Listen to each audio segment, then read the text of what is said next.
two-time F1 Esports world champion, 11-time F1 Esports race winner, and an unbelievable amount of headphones smashed, I think it's fair to say that Jarno Opmeer is the GOAT of the F1 games. So in this video, I'm going to see if it is really possible to set a lap time faster than the man himself and how long it will take me. This is effectively a time trial battle between the most successful F1 game driver ever and a random Dutch guy I've found on YouTube. So the lap that I'm trying to beat was Jarno's final Q1 time in PSGL Austria, where he just about managed to qualify for Q2 and set a 1 minute 3.228. And it turns out that this lap time is an entire second off the world record inside of time trial. Can I really do this well? All the way back in July, I managed to set a lap time that was a quarter of a second faster than this. However, since then, the time trial leaderboards have been reset multiple times and the F1 game has been updated multiple times, where it's been coded to make the cars partially slower, so this is not going to be easy. So unsurprisingly, my first lap was a bit of a shambles because I hadn't driven on the F1 game in the correct direction for almost 2 weeks at this point. But trust me, I won't be driving at this level for long because I'm about to make some serious progress very quickly. Anyway, back to this first lap, and as you can see, it's not been too bad. However, sadly, through the final corner I invalidated, which was far from ideal, but at least I didn't crash. This lap time put me exactly 5.1 seconds away from beating Jarno's lap time, and I was ready to make some serious progress. And it did not take me very long to make my first improvement in this challenge. Coming into the final 2 corners, I was 1.3 seconds up. And even though I had a slightly dodgy run going through turn 9, on this lap I did not invalidate, and I crossed the line with almost 2 seconds worth of progress. And I was now less than 3.2 seconds away from the aim of this video. And after this, I made 3 very quick improvements, and I felt like I was finally getting back into the rhythm of driving again, and these 3 improvements put me under 2 seconds away from being faster than Jarno Opmeer. And for my final improvement of day 1, we're going to go through the whole lap, because trust me, it was a good one. Coming into turn 1, I actually missed the apex of the corner, however it was by a very small amount, and as we speed up to turn 3, I was still marginally up to the delta with time to find. And on the exit of this corner, I absolutely nailed it. I had brilliant traction, which by the time we reached turn 4, I would be a quarter of a second up. And going through turn 4, 5 and 6, quite literally nothing changed in terms of the delta, which is absolutely fine by me. This is because on such a short track, a quarter of a second is a huge amount, and also partially the reason why at this stage in the challenge I wasn't getting too excited about being under 2 seconds away from Jarno's lap time. Especially considering we are at such an early stage of this challenge, because when I get within half or even a full second of Jarno's time, finding lap time will be extremely difficult to do, and that is why he is an F1 Esports driver. Moving on, as you can see, on the exit of turn 7 and 8, I had gained another full tenth of a second, and coming into the final 2 corners, I thought that I would find even more time. And initially through turn 9, I did just that. However, sadly, through the final corner, I did exactly what I did in the first corner and missed the apex. This was not ideal, however, I still stayed around 3.5 tenths in the green, and this brought me to just under 1.5 tenths away from Jarno's lap time. And although I was genuinely very happy with this, I knew that this lap time was going to be very difficult to beat. And sadly, I was pretty much spot on about this. For about 45 minutes, I just made so many mistakes repeatedly, especially on laps where I was positive to the delta. However, my main issue was at turn 1, and as you can see in the background footage, I had an awful time trying to take this corner, and after a while, I decided to call it a day because I was starting to lose my mind. So for day 2, I had one goal, and that was to get within 1 second of Jarno's lap time, and obviously, before I started driving on day 2, I knew that this was not going to be easy, especially considering the end to yesterday. So to be honest, a big part of me was just thinking that if I make one small improvement, I'll be grateful, and if we have any spare time, go from there. However, as we fade into the current lap, after just a couple of failed restarted attempts, I was basically equal to the delta coming into the final 2 corners, and this could be huge if I make the apex at turn 10. First up though was turn 9, where I actually marginally lost time. However, through the final corner, I had an unbelievable run and made 1.5 tenths worth of progress off a single corner alone, which I just did not expect. This was simply not what I thought was going to happen on day 2, and I was delighted, but of course I was not finished here. So my next improvement was a bit of a weird one, and for that very reason, we're going to go through all of it. So as you can see, I've just had an excellent turn 1 and gained 0.155 tenths of a second, and now we're going to go through all of this lap very quickly. So as you can see by my delta, this lap was very hot and cold, even though I was usually just about in the green, but ultimately after a pretty decent final corner, I finished with a 0.155 tenth of a second improvement, which weirdly is the exact same amount of time that I gained at turn 1. But obviously I'm not going to complain about this because every thousandth of a second matter in this challenge, and I was now just 1.2 seconds away from Jarno's lap time. And I was not finished on day 2 just yet because I was about to drive an unbelievable lap. Coming into turn 3 on this lap, I was 400ths of a second down, but then going through this corner, I probably drove the best run that I had during this entire challenge. I managed to get fantastic rotation through the corner, and on the exit of the corner, I got excellent traction, and instantly I gained so much more time. And by the time that I reached turn 4, I would be 3 tenths of a second up, and I was now well aware that I had to make this lap count. And I did even more than that going through turn 4. I took a slightly different line which helped me get a better exit, and by the time that I had gotten up to the next braking corner at turn 6, I was a huge 4 tenths up. Going through turn 6, nothing changed, which I will always race take, and then through turn 7 I gained marginally more time, and I'll be honest, I was genuinely nervous coming into the final 2 corners, as this could be huge for my progress in this challenge. If I nail these 2 corners, I will be comfortably under a second away from the goal, and under pressure I delivered. I took turn 9 and 10 excellently, and I continually gained time, and leaving turn 10 I was a massive half a second positive to the delta. This lap brought me under 7/10 of a second away from the aim of this challenge, and I had now completed today's goal, and I still had so much time to drive left in day 2, so of course I was not finished here. So my next improvement came not too long after this, but to be honest, not much actually happened on this lap. Coming into the final 2 corners, I was half a tenth down, and I made no progress going through turn 9. However, through the final corner I carried fantastic minimum speed, and I crossed the finish line with a half a tenth improvement. This was obviously fantastic, but not as quite fantastic as what I was about to do on just another random practice lap. Hello, just before we get on to the next lap, please can I ask you to subscribe, because I am super close to 20,000 and only 12% of you are actually subscribed. Anyway, enough of my waffle and back to the video. So, as I've just mentioned, on this lap that we're about to go through, I did not make any progress. However, what is about to happen is arguably worth just as much as making a quarter of a second improvement. Going through turn 1, I gained a very small amount of time. However, that was more than enough to do something absolutely massive for my motivation in this challenge. With this time gain, I just set a first sector faster than Jarno Opmeer's lap time that we are trying to beat. Although I only beat it by a minuscule amount, and this first sector only has a single braking corner in, this gave me the motivation to keep pushing on, as I now believe that this challenge was truly completable. And we are now on to my final improvement of day 2, and this lap was just so important. Through turn 4, I broke super late, and I followed the world record holder's racing line absolutely perfectly. I got a fantastic exit, and I took the shortest line up to turn 6. Now, looking back, I didn't even have that good of a run going through turn 6. I mean, I was nowhere near hitting the apex throughout this entire corner. But I am not complaining, because after having another great run going through turn 7 and on the exit of turn 8, I was now coming into the final 2 corners of this lap with the opportunity to gain a third of what I needed to complete this challenge. And I did even more than that. I had a decent run going through turn 9, but I had an unbelievable run through the final corner, which helped me set another lap that gained me a quarter of a second. This was absolutely massive, as I was now just under 4 tenths away from completing the challenge, and I knew that there was time to find in this lap. This was unfortunately the end of day 2, and although I was annoyed that I had no more time to drive, I could not wait to keep building on this lap.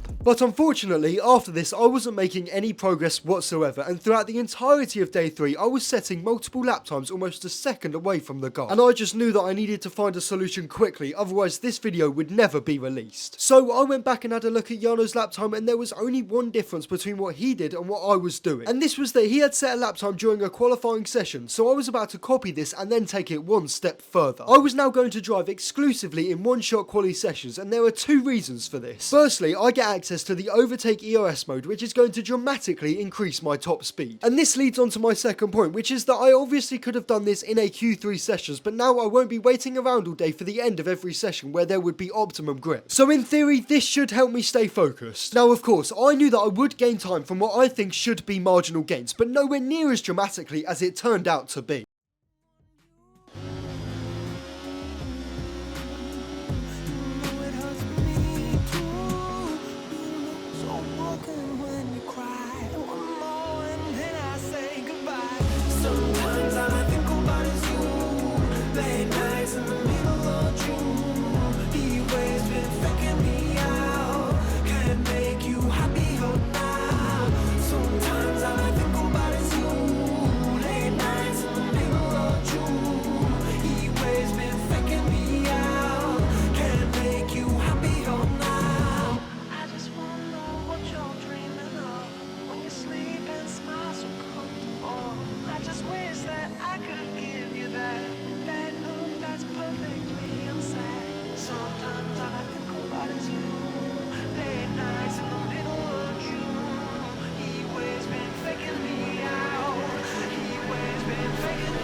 Oh my word, I had done it. That lap was absolutely unbelievable, and I cannot tell you how nervous I was going into those final 2 corners, as I knew that I just had to go full send, and it worked out perfectly because I'd completed the challenge by less than a quarter of a tenth of a second. Thank you all so much for watching. Once again, please subscribe, and I will see you all next week.